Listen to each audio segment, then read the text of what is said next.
Bonjour à tous et bienvenue dans l'actu de Malkia Media, une présentation de 5 actualités bouillantes en quelques minutes. Alors cette semaine on a eu un peu de retard, donc ça fait un petit moment qu'on l'a pas fait, mais on reprend, il n'y a pas de problème. Et si vous souhaitez suivre chaque semaine nos points d'actu bouillants en quelques minutes, pensez bien à vous abonner, à partager aussi et à liker et commenter, ça nous aide toujours. Pour le point du jour, c'est parti. Alors tout d'abord, nous irons en Ukraine pour parler de la guerre et surtout du positionnement difficile des pays africains. Ensuite, nous irons au Tchad pour parler du débat organisé de pré-dialogue au Qatar. Vous allez voir que c'est un débat qui est organisé avec les rebelles et le gouvernement tchadien et malheureusement les journalistes n'ont pas pu y participer à ce grand débat et c'est quelque chose qui a créé une grande vague de colère dans le pays. Ensuite, nous irons au Mali où après avoir mis l'armée française dehors, c'était au tour des journalistes français de RFI et France 24 de se voir mettre à la porte.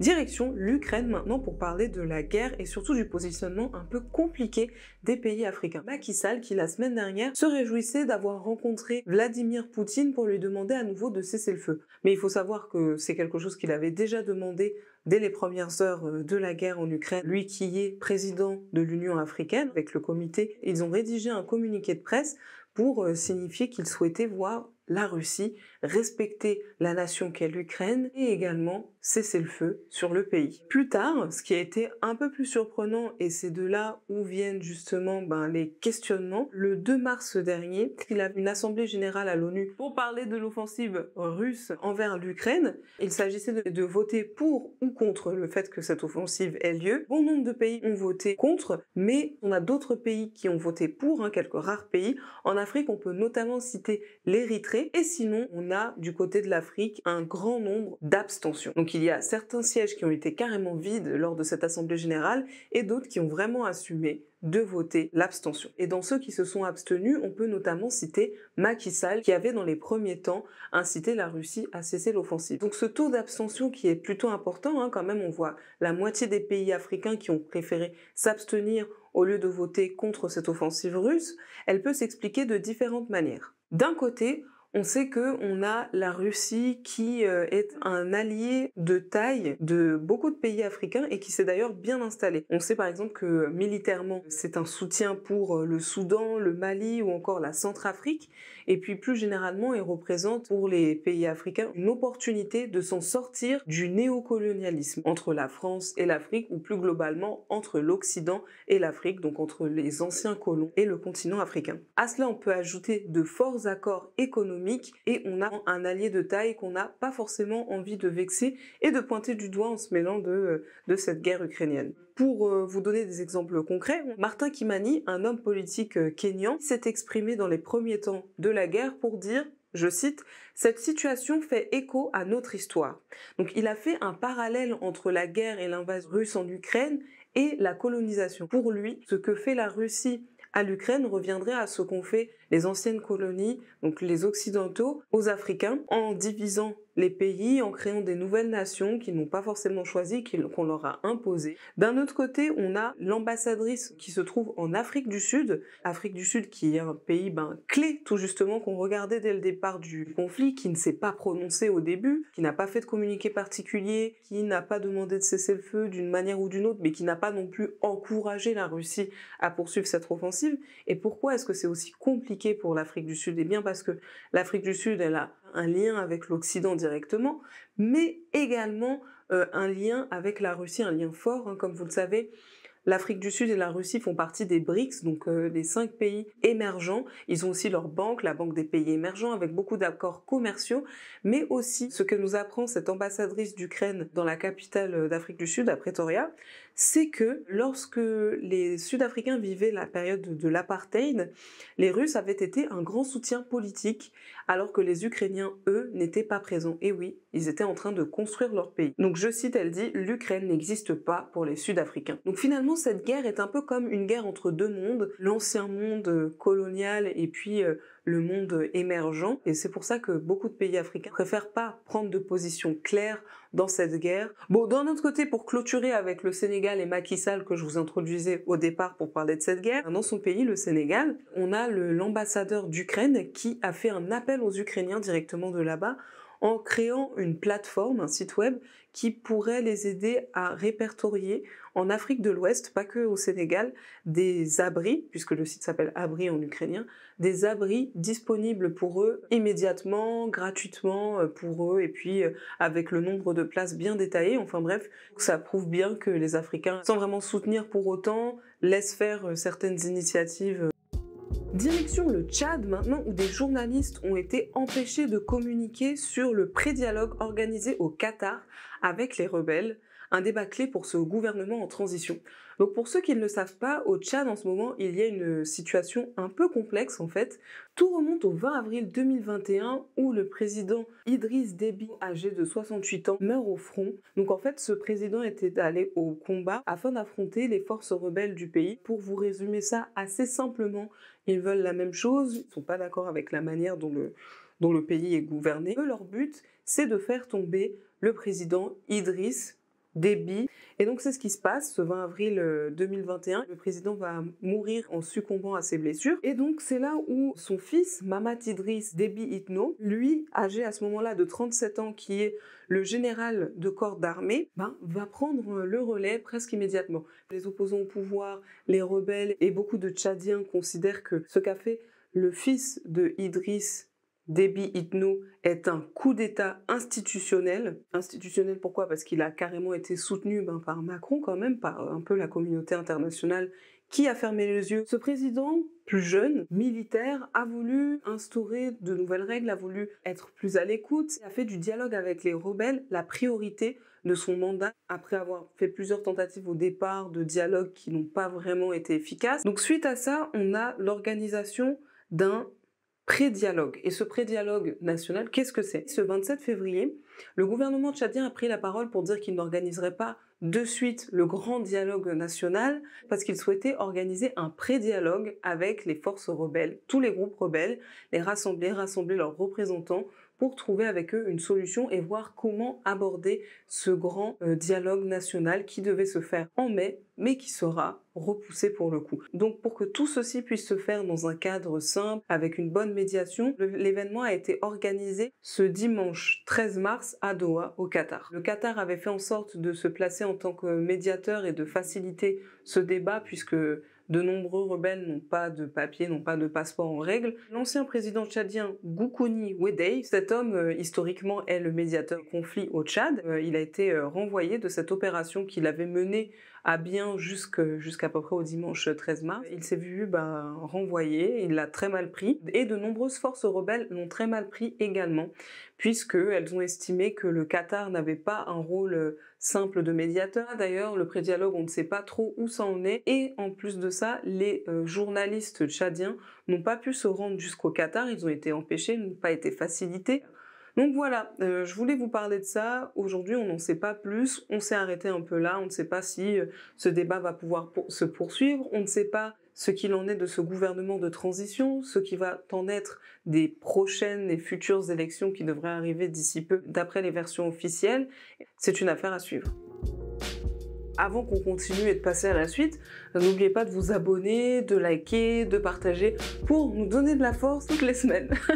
Pour la prochaine actu, c'est parti. Direction maintenant le Mali où après avoir mis l'armée dehors, c'est au tour des médias français d'être chassés. Je vous le citais précédemment dans l'actu, mais le Mali avait demandé à la France de quitter sans délai son pays et la France avait annoncé qu'elle pourrait le faire avec un délai de 6 mois. Donc c'est en ce moment une opération qui se fait en plusieurs étapes pour des raisons tactiques mais surtout sécuritaires. Suite à cette annonce, qui était plutôt claire dès le 18 février, on a la France qui, dans la nuit du 25 au 26 février, a mené une opération spéciale qui a permis d'arrêter un djihadiste très recherché depuis plusieurs années. Et ça a été révélé le 7 mars par l'état-major des armées françaises qui parle de cette opération comme étant un franc succès. Je cite, « Sa neutralisation est un nouveau succès tactique significatif pour la force Barkhane qui reste déterminée à poursuivre le combat contre les groupes armés terroristes. » Ils ont réussi à ce moment-là, grâce à cette opération spéciale, à arrêter un haut cadre algérien du groupe djihadiste AQMI. C'était le coordinateur financier du nom de Yahya Djouhadi. Donc cette opération, même si c'est une grande fierté pour l'état-major français, pour la France et ses opérations, n'a nullement remis en question les décisions du nouveau pouvoir en place au Mali, représenté par Assimi Goïta, de mettre dehors l'armée française. Et donc suite à cette nouvelle, malgré tout, donc je vous le disais, ça a été annoncé le 7 mars, on a eu une demande explicite du Mali de radier RFI et France 24. Bamako a pris cette décision parce que selon eux, de fausses allégations faisant état d'exactions commises par les forces armées maliennes contre des civils ont été faites par RFI et France 24. Donc quand je dis RFI et France 24, il faut savoir que c'est Radio France Info, RFI, France 24 c'est France Télévisions qui sont radiés. Donc c'est tout un groupe en fait qui est chassé et c'est vraiment le symbole du média français qu'on met à la porte. La France avec l'Union européenne, on parlait d'une atteinte grave à la liberté d'expression, à la liberté de la presse. Surtout que ces dernières semaines, ces médias français ont pointé du doigt quelques camps de concentration et quelques sévices faits par les forces armées maliennes contre des pays étrangers. Et donc ces fausses allégations dont parle le pouvoir en place malien sont celles relayées également par le Haut Commissariat aux droits de l'homme de l'ONU le 8 mars, mais aussi plus tard l'organisation Human Rights Watch le 15 mars et RFI les 14 et 15 mars. Pendant l'opération Kelitigi qu'ont mené les forces armées maliennes, dites FAMA, ils ont réussi à attraper de nombreux djihadistes, de nombreux rebelles. Ce serait une opération dans laquelle de nombreux étrangers ont été mis à mal, ont été passés à tabac. Il y aurait presque des camps de concentration, des accusations qui sont très graves et qui sont pas du tout acceptées par le Mali, qui ne les reconnaît pas, qui ne reconnaît pas ces faits, mais sur lesquels ont beaucoup insisté les médias français. Comme je vous le dis chaque semaine, je pense que j'aurai encore d'autres choses à vous raconter. N'hésitez pas à aller voir d'ailleurs l'interview que j'ai faite avec Kémy Séba assez récemment, qui lui aussi donne son avis sur la situation, qui est une phase de décolonisation finalement. C'est une affaire à suivre. Direction la RDC maintenant, donc la République démocratique du Congo, où les casques bleus ukrainiens ont quitté le pays. Donc c'était ce mardi 8 mars, les Nations Unies ont annoncé avoir été informées de l'intention de l'Ukraine de rappeler ces casques bleus. C'est un contexte très compliqué, donc je vous ferai une vidéo spécialement dédiée au conflit, au contexte en RDC pour résumer très grossièrement qui en veulent ces ressources, des ressources minières en fait qui sont nombreuses au Congo, comme l'or, le coltan, le cobalt, on a aussi du diamant, enfin bref, tant de ressources naturelles enviables. Il y a des guerres internes, il y a des guerres d'autres pays qui font des guerres sur le territoire. Donc les casques bleus sont intervenus. Donc il y a une grosse opération de casques bleus qui a été lancée début 2000 afin de protéger, d'apporter une certaine stabilité à cette région-là. Il faut savoir que c'est l'endroit au monde où il y a le plus de casques bleus, le plus d'argent mis pour un conflit par l'ONU. Malheureusement, l'inutilité de ces casques bleus s'est fait ressentir en masse. En effet, au Congo, on ne sait pas trop à quoi servent ces forces qui ne peuvent pas non plus combattre les rebelles qui commettent des crimes horribles, des tueries, qui tuent,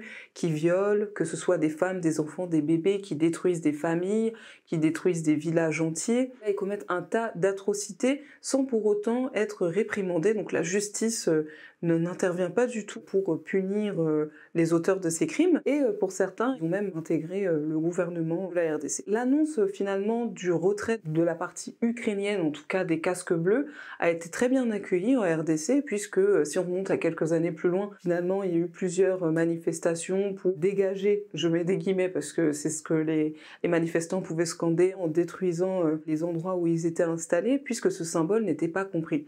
Ils ne pouvaient pas défendre, donc beaucoup de villages et de personnes qui étaient tout près des sièges de l'ONU, des casques bleus, se sont quand même fait attaquer.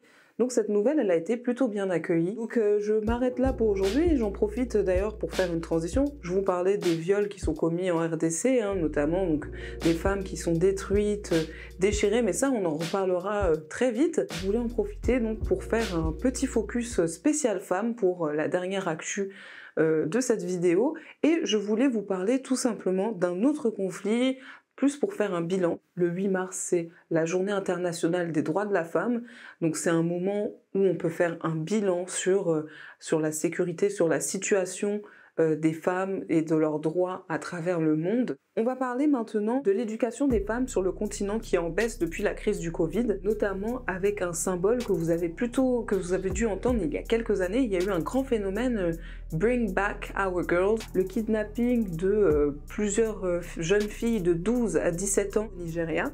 Donc c'était, souvenez-vous, en 2014, 257 jeunes filles avaient été enlevées dans leur école par des djihadistes, par le mouvement djihadiste Boko Haram, qui signifie l'éducation occidentale est un péché. Donc si je voulais vous en parler, ce n'est pas donc pour vous faire sortir les mouchoirs, non, mais plutôt pour faire appel à un bilan.